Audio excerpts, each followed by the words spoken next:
सेबी के refund account में पड़ा है, वो पैसों से सोसाइटियों के निवेशकों का भुगतान कैसे हो पाएगा?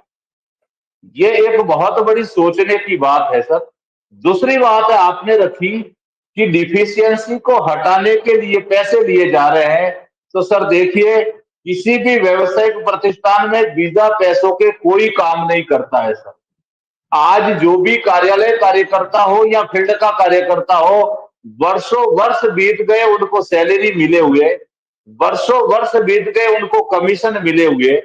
हाँ, इस बात को जरूर मैं महसूस करता हूं और विरोध भी करता हूं कि जो ज्यादा पैसे ले रहे हैं वो गलत है, लेकिन अगर मेहनताने के रूप में अगर वो पैसा ले रहे हैं, क्योंकि कहीं ना कहीं उनका बिजली खर्च हो रहा है सर, कहीं ना कहीं उनका नेट खर्च हो रहा है, कहीं ना कहीं खर्चा तो आ रहा है, उस जगह का रेंट भी लग रहा है, तो सारा सब कुछ है सर, तो पैसा लेना तो लाजमी है। अब रही बात दूसरी कि अगर सहारा की मंशा होती, तो मैं आपके चैनल के माध्यम से आज बताना चाहता हूं कि एक ब्रांच जहां पर सहारा का सर्वर अगर चल रहा है और सहारा की साइडें चल रही है, वो पूरे हिंदुस्तान की डिफिशियंसी को दूर करने की क्षमता रखता है। एक ब्रांच जो जैसे राजस्थान में है, अगर वो चाहे तो उत्तर प्रदेश की डिफिशियंसी को दूर करने की क्षमता रखता है।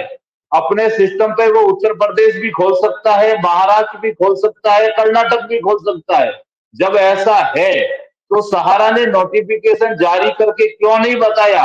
लोग आज ब्रांच बंद है उसके लिए परेशान हो रहे हैं, और जब सहारा को ये सब नहीं पता है, क्या सब कुछ पता है सर, लेकिन कहीं ना कहीं वो बताना नहीं चाह रहे हैं। इसलिए नहीं तो आज नोटिफिकेशन के जरिए बता देते कि अगर जोधपुर की एक ब्रांच खड़ी है और किसी की उत्तर प्रदेश की डिफिशियंसी देखनी है तो वो कॉल करके जोधपुर में भी देख सकता है, महाराष्ट्र का व्यक्ति भी देख सकता है, कर्नाटक का व्यक्ति भी देख सकता है। तो ऐसा कुछ नहीं है सर, अगर करने जाए तो देखिए, 2 कदम अगर सहारा चले, 10 कदम कार्यकर्ता चलने को तैयार है, लेकिन 2 कदम चले तब ना साहब, वो तो घर से पांव बाहर रखने को तैयार नहीं है। और आज जो हालत कार्यकर्ताओं की हो रखी है, उनकी जो पीड़ा है सर, उनका दर्द है, उसको सुनने तक को कोई तैयार नहीं है। भुगतान देने की तो बहुत दूर की बात है सर, कोई व्यथा सुनने को तैयार नहीं है। जी सर। डीके चौधरी जी बोलिए।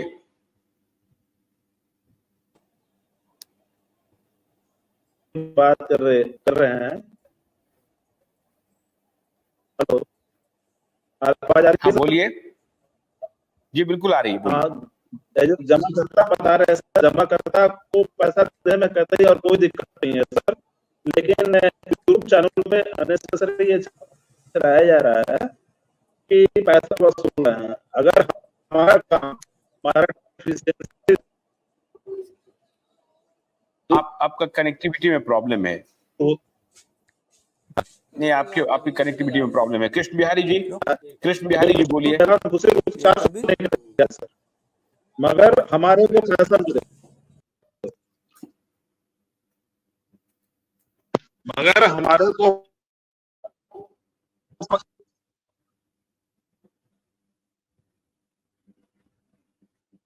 हाँ आ रही है, बोलिए।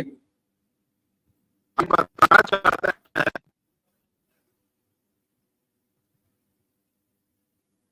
कि जमा करता हमारे को पैसा देने में कोई दिक्कत नहीं है सर, जमा करता है, लेकिन कई यूट्यूब में ये दिखाया जा रहा है कि हमसे पैसा वसूल रहे हैं।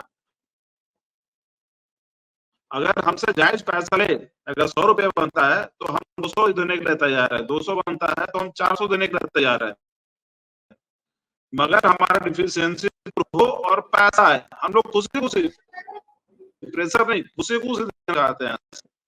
मगर ऐसा ना हो कि हमसे 400 रुपया 500 रुपया वसूल मिले और हमारा डिफिशियंसी भी नहीं खत्म हो और वो पैसे भी हमको ना मिले, तो ऐसे में फिर बहुत तकलीफ होता है सर।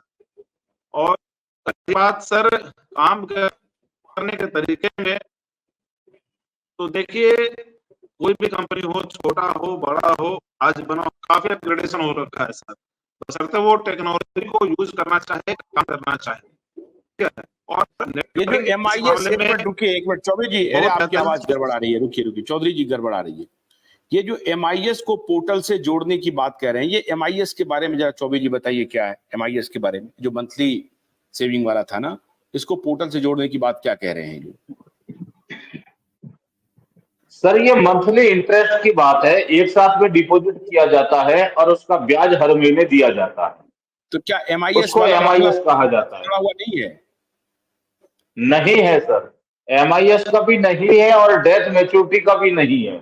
सोसाइटियों में जिन निवेशकों का मृत्यु हो गया है उनके, अच्छा इसमें विडंबना देखिए सर कि जिस खातेदार की मृत्यु हो जाती है उस डेट से, जिस डेट का मेंशन डेथ सर्टिफिकेट में होता है, उसके बाद कहीं ना कहीं उसको ब्याज भी मिलना बंद हो जाता है, क्योंकि जीवित व्यक्ति ब्याज ले सकता है, मृत व्यक्ति ब्याज ले नहीं सकता।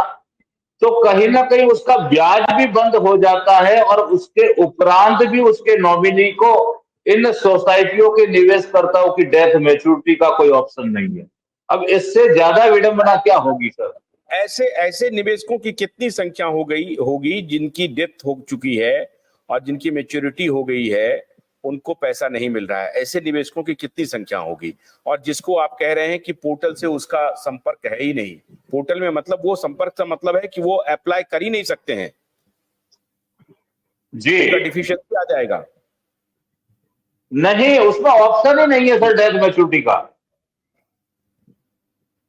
तो ऑप्शन फिर क्या है? पोर्टल में डेथ कितने मैच्योरिटी का ये ऑप्शन ही बताइए, नहीं है सर। आप ये बताइए कि पोर्टल में ऑप्शंस कितने हैं, उसकी संख्या कितनी है? नहीं, पोर्टल पे सर जैसे चारों सोसाइटियों के जितनी भी स्कीमें हैं, 31 मार्च 2023 से पहले जो जो खाते मैच्योर हो चुके हैं, नहीं तो हम इन ये कह रहे चारों हैं, सोसाइटियों, नहीं 31 मार्च 2023 के पहले के जितनी स्कीमें हैं उसका उसमें ब्रेकअप है कि जैसे मान लीजिए कि आप चौबे जी हैं, चौबे जी आप जा करके अपना एप्लीकेशन अपलोड कर रहे हैं पोर्टल पे, तो उसमें आपका नाम आ गया, आपका आधार कार्ड नंबर आ गया, आपका बैंक अकाउंट नंबर आ गया, फिर आपने जब वो निवेश किया उसकी तारीख आ गई, फिर उसके बाद कौन से स्कीम में किया वो स्कीम आ गया, फिर कब मैच्योरिटी पूरी हो रही है वो आ गया। क्या अगर मैच्योरिटी नहीं पूरी हो रही है तो क्या आप पोर्टल में अपलोड कर पाएंगे या नहीं कर पाएंगे? अगर मैच्योरिटी पूरी हो गई है तभी आप कर पाएंगे। तो ऐसे में वहां पर स्कीम का नाम होगा, है ना? तो जिस स्कीम में आपको अप्लाई करना है उसी स्कीम में आपको पैसा मिलेगा, और उसमें आप कह रहे हैं इसमें जैसे ही हम अगर आप ये अप्रोच करते हैं कि ये डेथ मैच्योरिटी है, तो डेथ मैच्योरिटी का कोई उस पर वर्गीकरण है ही नहीं, मतलब उसके लिए कोई अतिरिक्त जो है वर्गीकरण नहीं है जिसमें आप डेथ मैच्योरिटी वाले अप्लाई कर सकते हैं।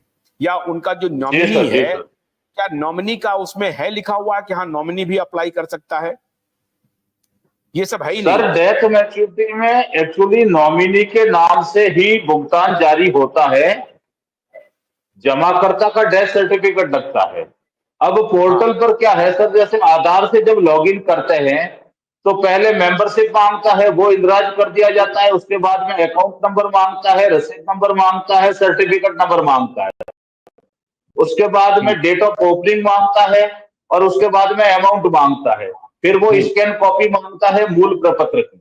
लेकिन इसमें डेथ मैच्योरिटी का कोई विकल्प ही नहीं है जिसको डेथ मैच्योरिटी पोर्टल पे रखा जाए या आवेदन किया जाए, और MIS का भी कोई ऑप्शन नहीं है।